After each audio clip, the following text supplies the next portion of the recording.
When everything is done, we pass to the next window.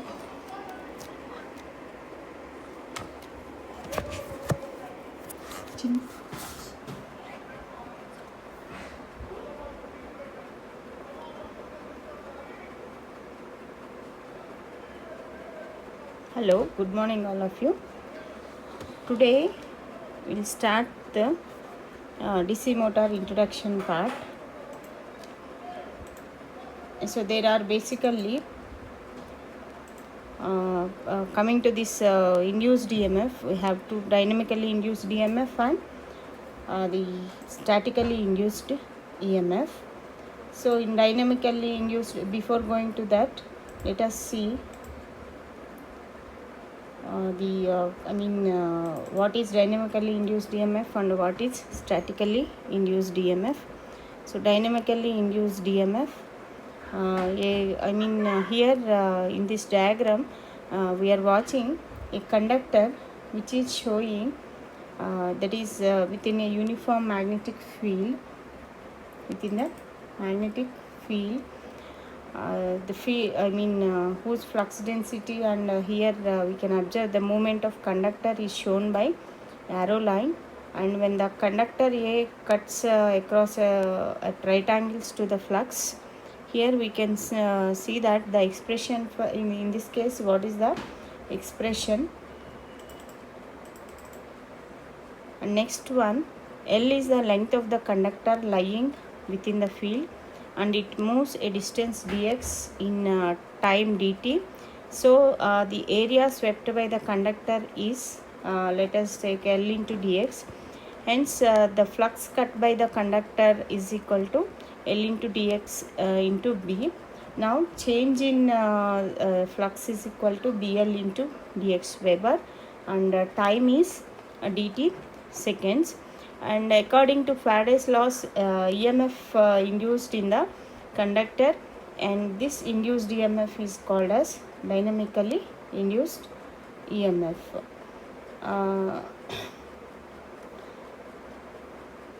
That is a DC motor is similar in construction to a DC motor, and here we can observe when that is the first case is when a conductor A cuts across at right angles to the flux, and in this condition, what is dynamically induced EMF is equal to BLV volts. That is, we can get this one is how we can get is BL into dx by dt. So dx by dt is nothing but that is distance by time, so that we will get the velocity. So dx by, in place of dx by dt, we can write the V. So BLV volts. Second case is if the conductor A moves at right angles. If you can see in this diagram, if the conductor A moves in this one, how the induced EMF expression changes. That is equal to if the conductor A moves at right angles at right angles theta with the direction of flux, so that E equal to BLV sine theta. So sine theta is expressing the angle with the direction of flux.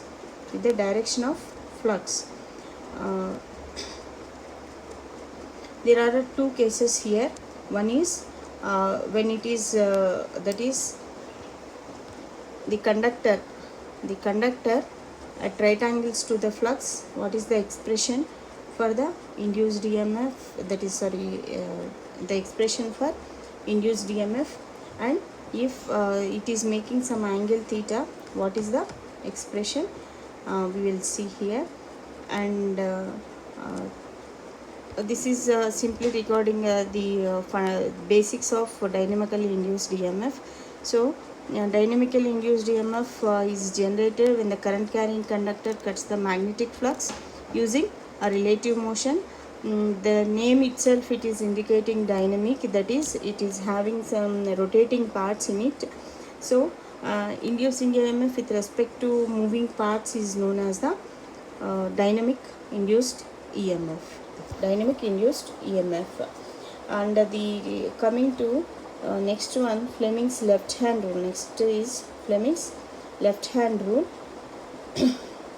So Fleming's left hand rule, if we stretch the left hand thumb finger, forefinger and middle finger in such a way that both the three fingers comes in perpendicular to each other,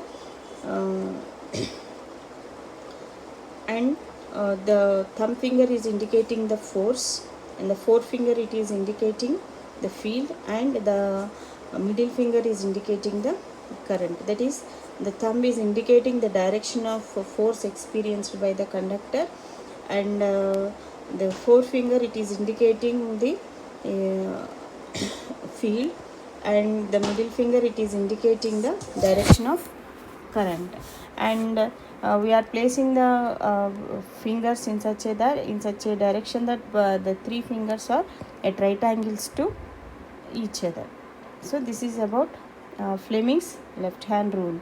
The thumb finger it is indicating force, the forefinger it is indicating the field, and the middle finger it is indicating the current. So these induced EMFs and the Fleming's left hand rule, by using this we can study the working principle of DC motor. And next, coming to some topic regarding electromechanical energy conversion. So an electromechanical energy conversion device is a device that converts electrical energy into mechanical energy, as well as mechanical energy into electrical energy, vice versa. So there should be some medium between the conversion, the conversion, that is either it is a magnetic field or electrical field.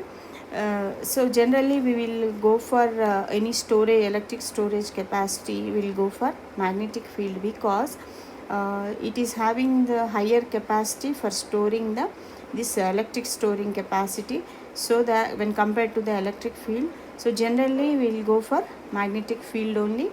So electromechanical energy converters are either grass motion devices such as microphones, loudspeakers, electromagnetic relays, and certain measuring instruments like that. So generally electromechanical energy conversion, whether it converts electrical energy into mechanical or mechanical energy into electrical energy. And again DC induction and synchronous machines are used extensively for electromechanical energy conversion.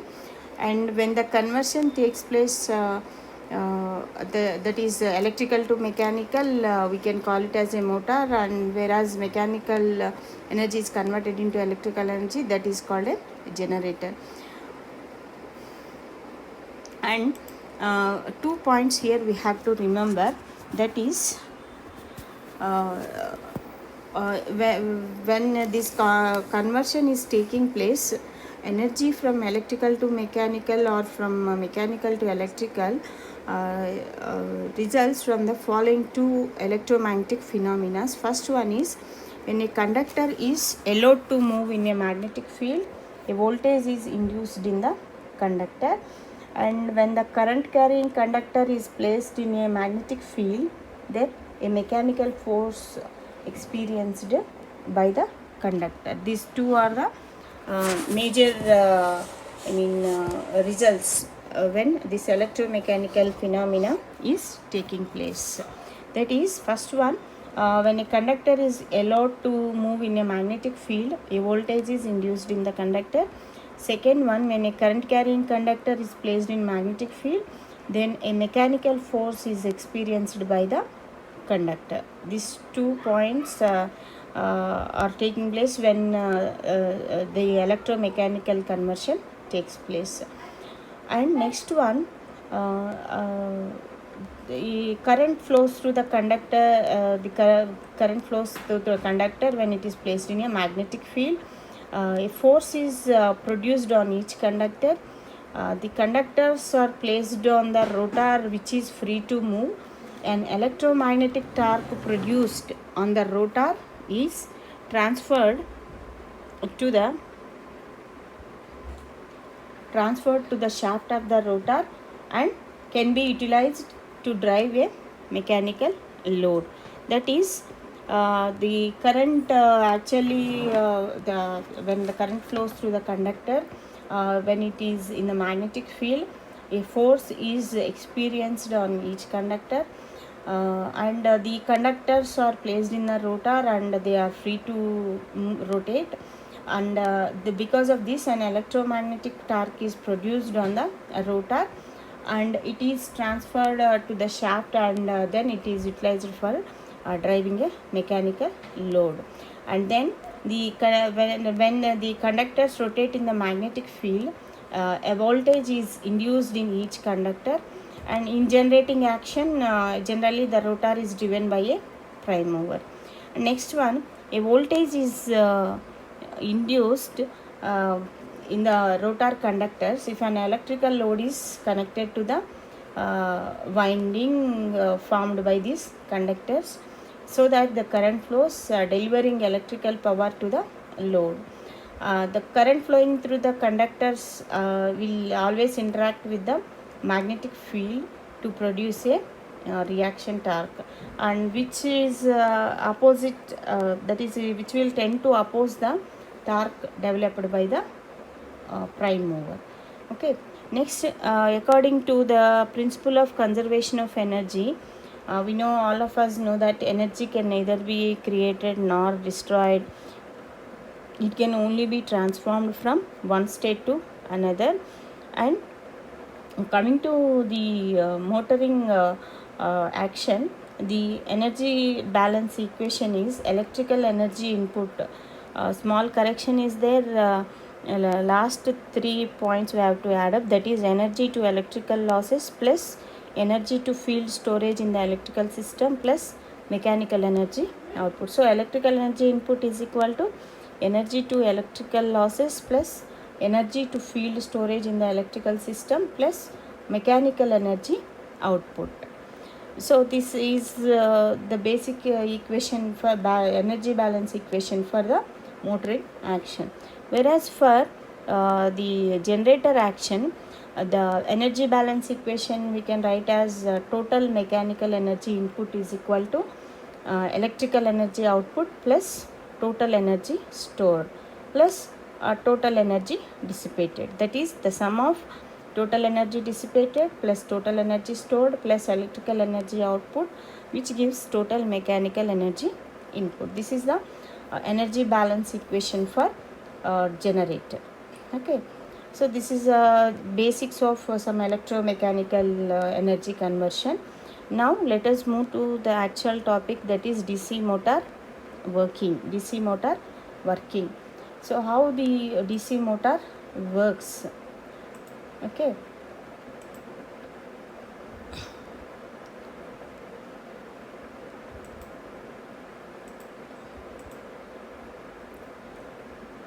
so the principle of operation of a DC motor can be stated that when a current carrying conductor is placed in a magnetic field, it experiences a mechanical force.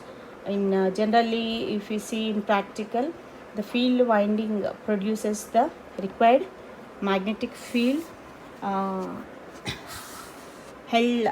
armature conductor play the role of a current carrying conductor, so that the armature conductor experiences a force. And as the conductors are placed in the slots which are on the periphery, the individual force that is experienced by the conductive acts as a twisting or turning force on the armature, which is called a torque. That is, as the conductors placed in the slots, individual experiences the force, so that a twisting or turning force takes place there, and that is called torque. So the torque is the product of force and the radius at which this force acts. So that the overall armature experiences a torque and starts rotating. So this is basics about how the DC motor works. And the flux produced by permanent magnet called the main flux, and the flux produced by the current carrying conductors. So these are the two fluxes that present there. That is the by means of permanent magnet, that is flux produced by the permanent magnet, it is called main flux, and flux produced by the current carrying conductor. Okay, now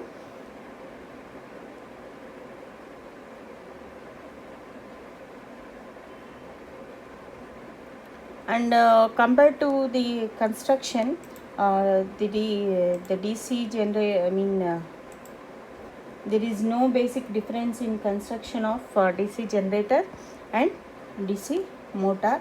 uh, the same DC machine can be used interchangeably as a generator or as a motor, so that we are using the term machine. You can use it as a generator or a motor with some basic differences. They and in DC motors also we have different types, that is DC shunt wound, DC series wound, and compound wound DC motors. And for some special applications like steel mills, mines, etc., for producing and electric trains especially, high torques are required. So it is advantage to convert alternating current into direct current in order to use the DC motors, so that the speed torque characteristics of DC motors are superior than the AC motors. And next one,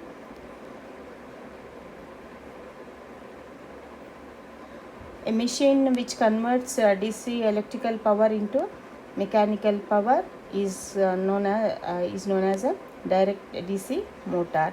And DC motor working is based on the principle that when a current carrying conductor is placed in a magnetic field, the conductor experiences a mechanical force, and the direction of this force is given by Fleming's left hand rule, and the magnitude is F is equal to BIL newtons. Okay, according to Fleming's left hand rule, that is again that is an electric current passes through a coil in a magnetic field.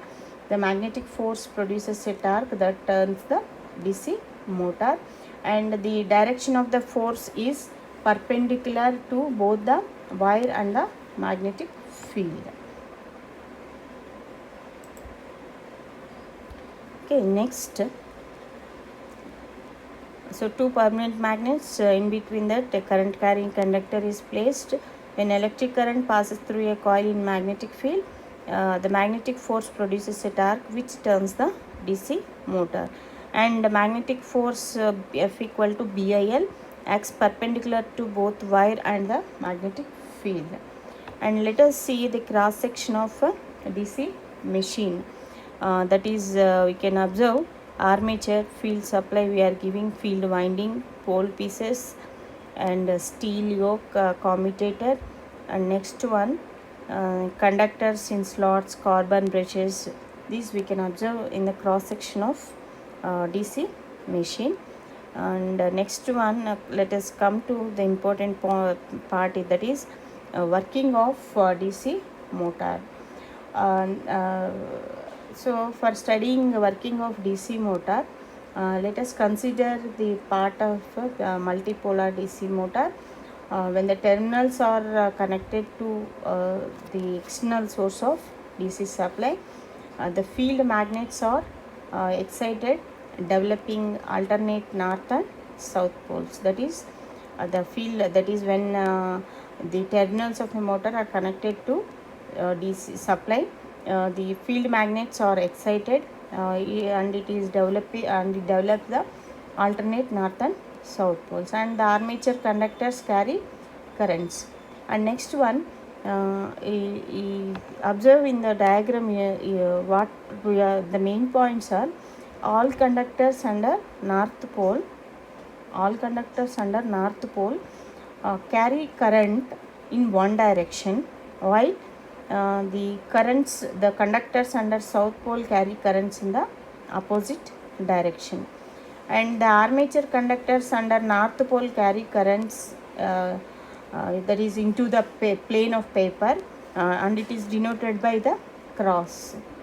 And the conductors under south pole carry currents out of the plane of the paper, that is denoted by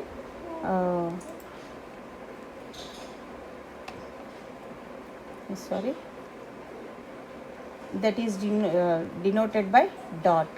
Since each armature conductor is carrying current and is placed in the magnetic field, a mechanical force acts on it, and by applying Fleming's left hand rule, it is clear that force on each conductor is tending to rotate the armature in the anticlockwise direction.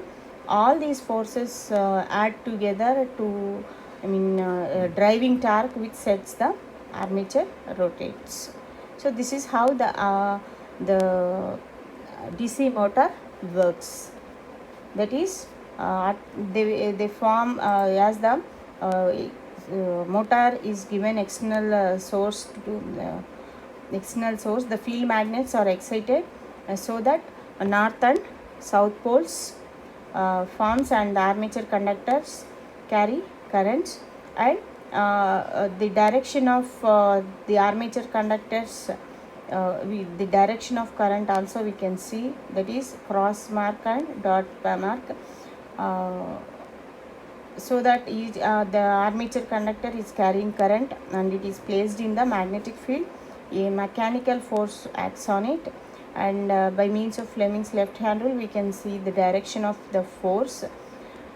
And next one, so that all these forces by acting together, they will produce a driving torque which sets the armature rotates. So this is how the DC motor works. And next one, when the conductor moves from one side of a brush to the other, the current in that conductor is reversed. At the same time, it comes under the influence of the next pole, which is opposite polarity. So then consequently the direction of the force on the conductor remains the same. Here that is the conductor moves from one side of a brush to the other side, so that the current in the conductor also reverses, and at the same time it comes under the influence of the next pole, which is opposite pole. If it is comes first if it comes to north pole, then south pole. If it comes in the south pole, then north pole, and the direction of force on the conductor remains the same. And here the commutator function is in the motor is same as the generator, that is by reversing current in each conductor, that is passes from one pole to another, that is which helps to develop a continuous and unidirectional torque. Okay, so this is how the DC motor works. This is how a DC motor works.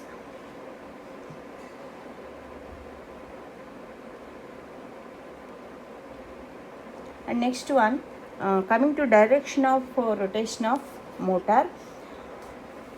So the direction of the main field can be revoked by changing the direction of the current passing through the field winding.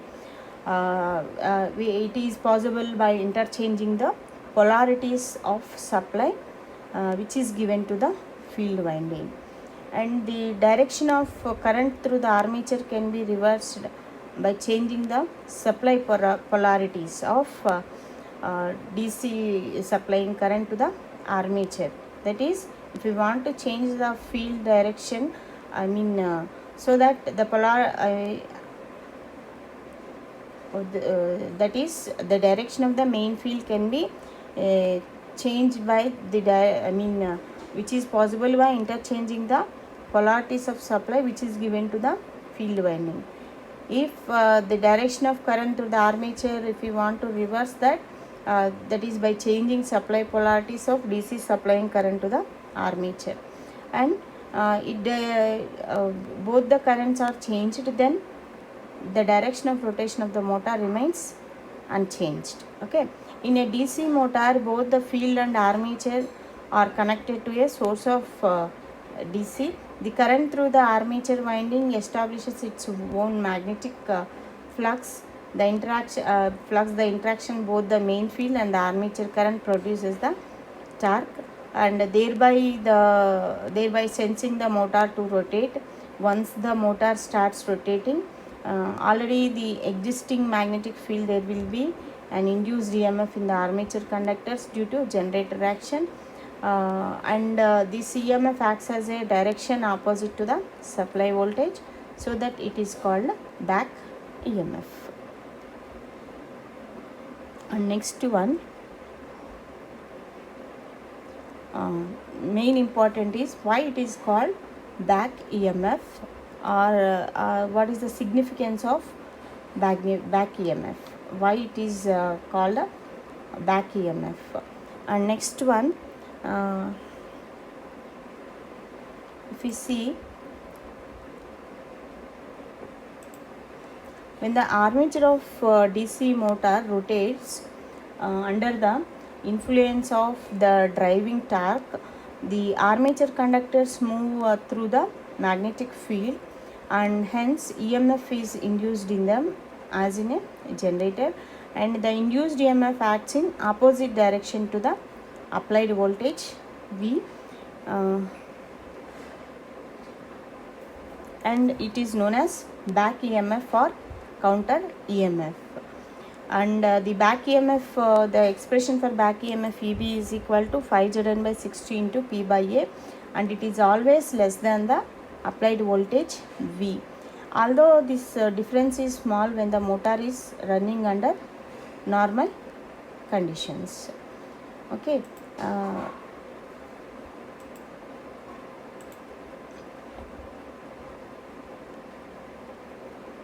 Now let us see the significance of back EMF in DC motors. As the back EMF opposes supply voltage V, the supply voltage has to force current through the armature against the back EMF to keep armature rotating. That is, the back EMF opposes the supply voltage V. The supply voltage has to force current through the armature against the back EMF to keep armature rotating. The electric work done in overcoming the current to flow against the back EMF is converted into mechanical energy developed in the armature. It follows therefore the energy conversion in a DC motor is only possible due to the production of back EMF. Back EMF. So here we will study different cases. That is, back EMF makes DC motor a self-regulating motor.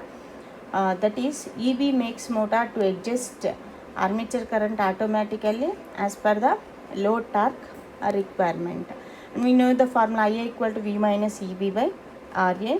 As V and if V and RA are fixed, the formula is IA equal to V minus EB by RA. V and RA are fixed. Therefore, armature current IA depends on back EMF, which in turn depends upon the speed of the motor.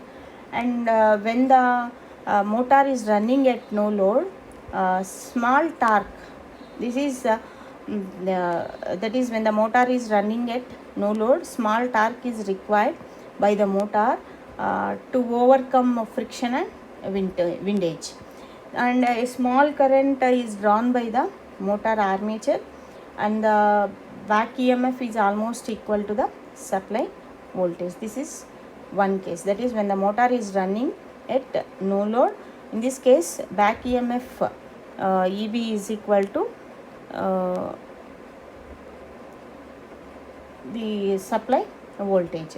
And if the motor is suddenly loaded, what happens is the load torque becomes greater than the armature torque, and the motor starts to slow down.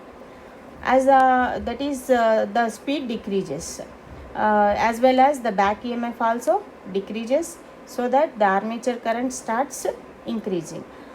With increasing armature current, armature torque also increasing, and at some point it becomes equal to the load torque. At that moment, motor stops slowing down and keeps running at this new speed. This is second case, that is if the motor is suddenly loaded, what happens is the load torque becomes greater than the armature torque, and the more at some moment the motor stops slowing down and keeps running at a new speed.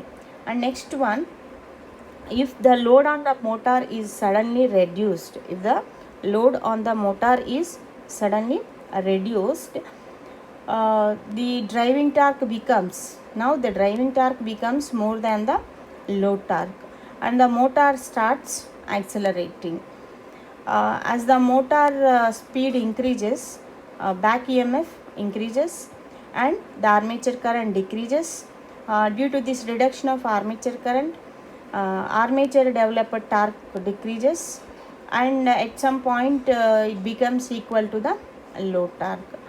That point onwards, motor will stop accelerating and will start rotating, that is constant, that is uniformly at this new just simply slight increased speed. Okay, so this is how the back EMF is important in DC motor. So without this back EMF, the electromagnetic energy conversion won't be possible. So that this is the significance of back EMF. Okay, now let us move to the next one, that is how back EMF occurs in DC motor. Let us take first the DC shunt motor, and here observe the direction of current. It is supply is given as V, and the current starts, that is I, and again it divides as ISH and IA, and IA direction is towards down and ISH towards left. And if you observe the direction of voltage and the back EMF, they are opposing each other. Consider a shunt wound DC motor. V is applied across the motor terminals. The field magnets are excited and armature conductors are supplied with current, so that a driving torque acts on the armature, which begins to rotate. As the armature rotates, back EMF UB is induced, which opposes the applied voltage V, and the applied voltage V has to force current through the armature against the back EMF EB, and the electric work done in overcoming and causing the current to flow against EB, it is converted into mechanical energy developed in the armature, and therefore the energy conversion is possible only due to production of back EMF.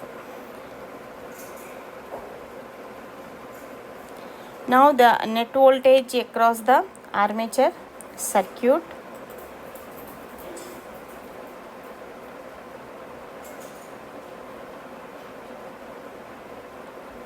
That is V minus EB, and if RA is the armature circuit resistance, then IA equal to V minus EB by RA.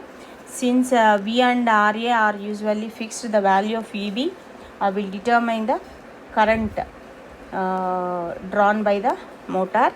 If the speed of the motor is high, then back EMF EB is equal to 5Zn by 60 into A is large, and hence the motor will draw less armature current, and vice versa.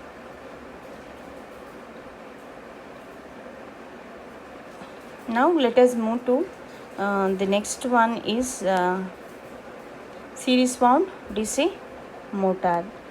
So if we observe clearly, field winding with a thicker diameter and fewer turns. Few turns are there, only 2 turns are there, and it is made of thicker wire. So why it is made like that is the field coils of DC series motor are wound with very few turns, as the current through the field is its armature current only, because both are connected in series, so that the required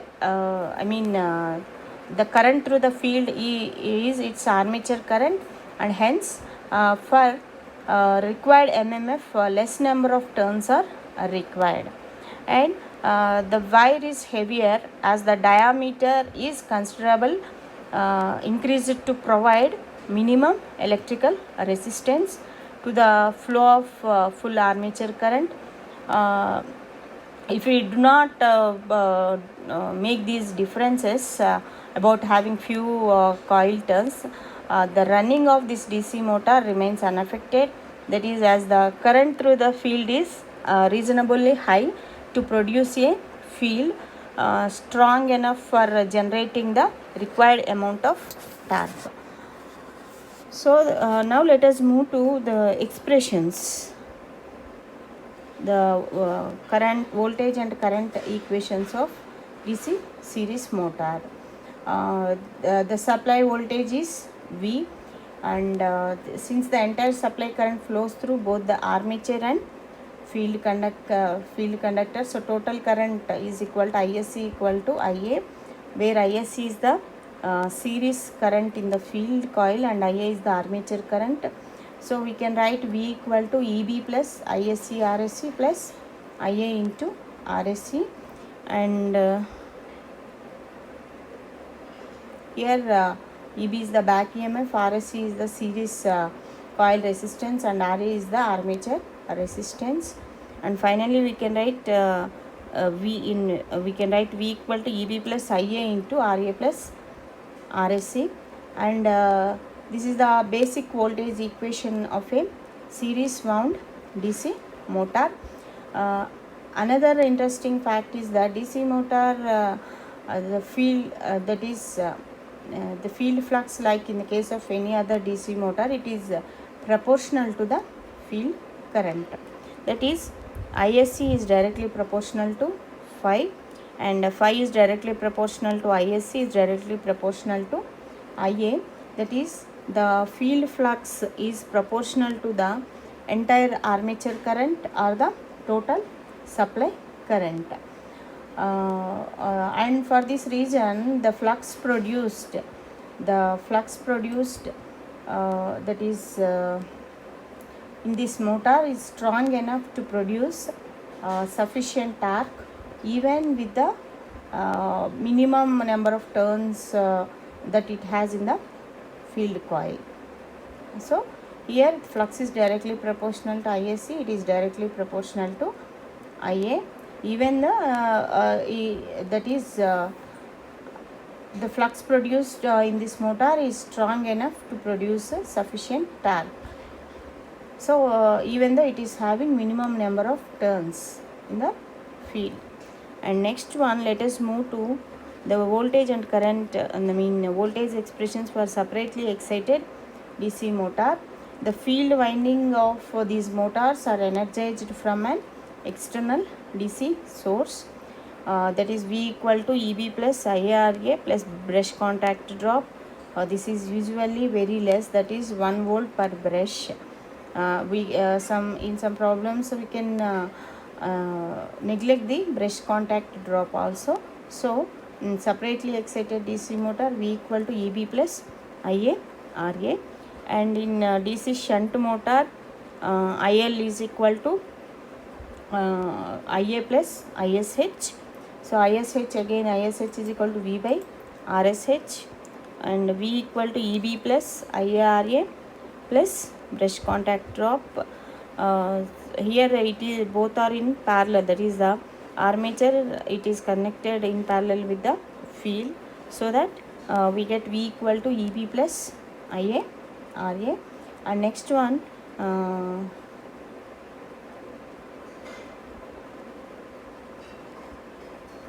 again move to DC series motor.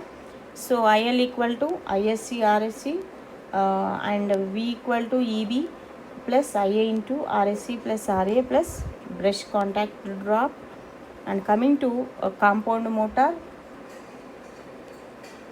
here in this diagram, ISC equal to IA and IL equal to ISC plus ISH, which is nothing but IA plus ISH, because ISC equal to IA and ISH is equal to V by RSH, and the voltage V equal to EB plus ISC RSC plus IARA plus brush contact drop.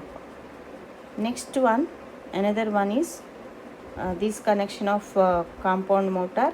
IL equal to ISC, IL equal to ISC, which is nothing but IA plus ISH. The addition of armature current and shunt field current. So now the shunt field current ISH is equal to V plus ISC RSC by RSH, and now V equal to EB equal to ISC RSC plus IRA plus brush contact drop. So this is about the voltage expressions for different motors. And next one, here a 220 volts DC machine has an armature resistance of 0.5 ohms, and if the full load armature current is 20 amperes, find the induced EMF when the machine acts as both the generator and motor. So just for draw the diagrams, generator and motor, shunt motor, generator and motor. I mean here it is a DC machine. First let us take the generator, that is it is generating, so the current starts from the armature and it is divided into shunt current and this load current. And here in the motoring action it is taking, so IL equal to IA plus ISH, IL equal to IA plus ISH. If you write the expression for the generated EMF for generator, so E is equal to V plus IARA, that is V is 220 plus RA is 0.5 ohms armature resistance into current is 20 amperes. So 220 plus 0.5 into 20, so that we will get 230 volts. And as for motor, we have to mention as EB, back EMF, is equal to V minus IARA. So 220 minus 0.5 into 20, which is equal to 210 volts. Okay, next one, like that we have to calculate the generated EMFs. And one more problem is there. So here a 250 volts 4-pole wave wound DC series motor has 782 conductors on its armature. It has armature and series field resistances of 0.75 ohms, and the motor takes a current of 40 amperes, estimates its speed, and flux is given as 25 milliwebers. So general expression is VB equal to 5Zn by 60 into P by A, and here VB equal to V minus IARA, and from this one calculate the EB, and remaining things are known to us, so that from that one find out what is speed.